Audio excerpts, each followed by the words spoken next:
A community-led approach in the fight against female genital mutilation in some of the areas where the practice is still deeply rooted.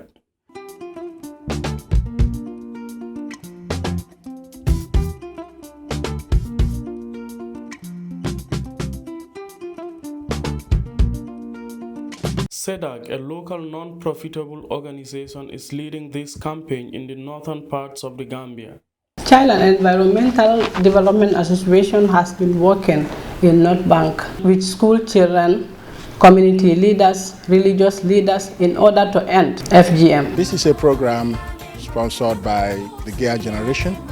We are targeting 8 schools with 8 communities, and the topic of this particular project is focusing on how to end FGM within our communities. So we are going to reach the communities, and we are going to equally reach the students as well.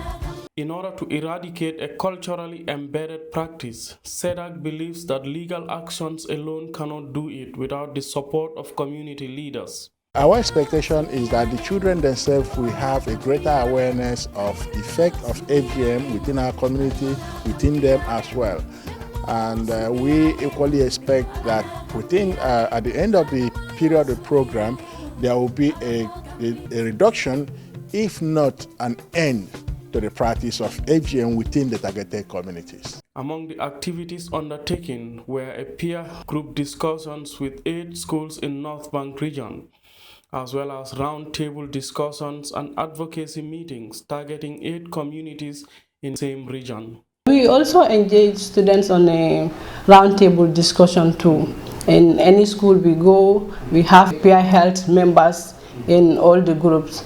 Those members are selected by their teacher coordinator, which will allow us to meet with them. We have a discussion with them to sensitize them and create awareness on the negative effect of FGM.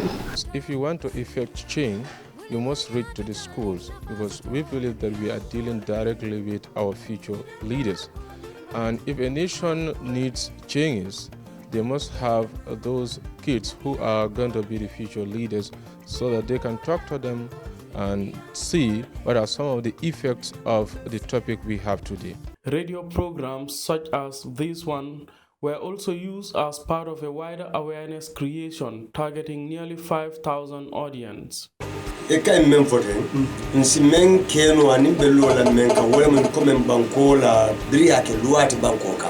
been receiving positive response from the listeners that the information we are giving to them is appropriate. The success stories are we have been able to increase awareness and knowledge at schools, in communities, on the health and social effects on FGM.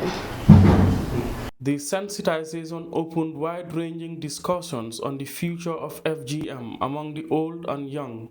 The students here, I believe they will gather huge knowledge, and when they are back in the school, they will also disseminate that message to their colleagues, so that those guys also who are not fortunate can learn from it. There are a lot of misconceptions in this practice, and then most of those people do it.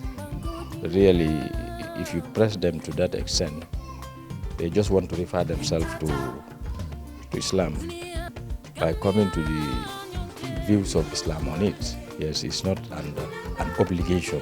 And when I said an obligation, I mean a fardu. Actually, yes, FGM is not an obligation. Abandoning the centuries-old practice for these community opinion leaders has been a delicate compromise between their tradition and modernity. But now, the message seems to have sunken in them.